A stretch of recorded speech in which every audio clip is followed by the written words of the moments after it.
Mr. Zuckerberg, does Facebook consider itself a neutral public forum?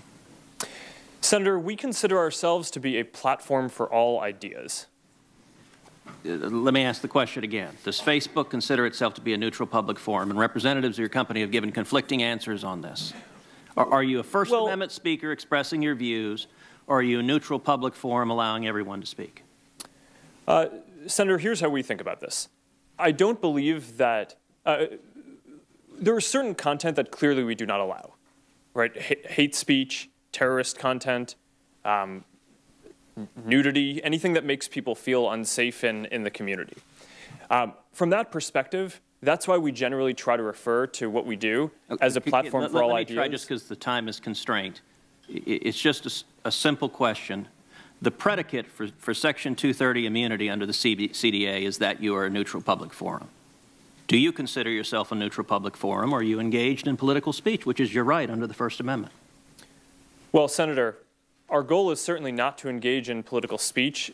I'm not that familiar with the specific legal language of the law that you speak to, so I would need to follow up with you on that.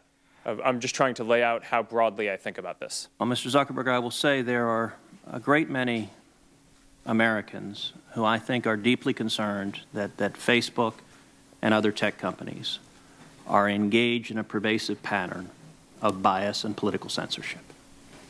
There have been numerous instances with Facebook. In May of 2016, Gizmodo reported that Facebook had purposely and routinely suppressed conservative stories from trending news, including stories about CPAC, including stories about Mitt Romney, including stories about the Lois Lerner IRS scandal, including stories about Glenn Beck. In addition to that, Facebook has initially shut down the Chick-fil-A Appreciation Day page, has blocked a post of a Fox News reporter, has blocked over 24 Catholic pages, and most recently blocked Trump supporters Diamond and Silk's page with 1.2 million Facebook followers after determining their content and brand were, quote, unsafe to the community.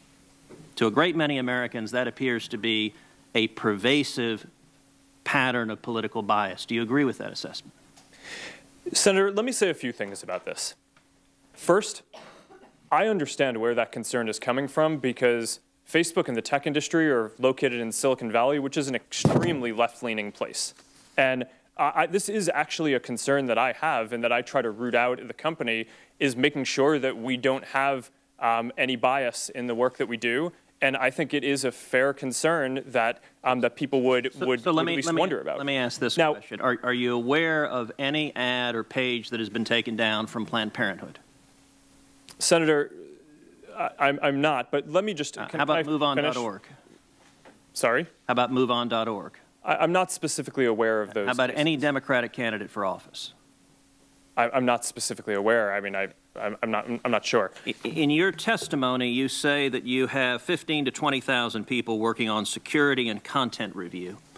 Do you know the political orientation of those 15,000 to 20,000 people engaged in content review? No, Senator. We do not generally ask people about their political orientation when they're joining the company. So as CEO, have you ever made hiring or firing decisions based on political positions or what candidates they supported? No. Why was Palmer Luckey fired? That is a specific personnel matter that seems like it would be inappropriate to speak to here. You just made a specific representation that you didn't make decisions based on political views. Well, is that accurate? I can commit that it was not because of a political view. Do you know of those 15,000 to 20,000 people engaged in content review, how many, if any, have ever supported financially a Republican candidate for office? Senator, I do not know that. Your testimony says it is not enough that we just connect people. We have to make sure those connections are positive. It says we have to make sure people aren't using their voice to hurt people or spread misinformation.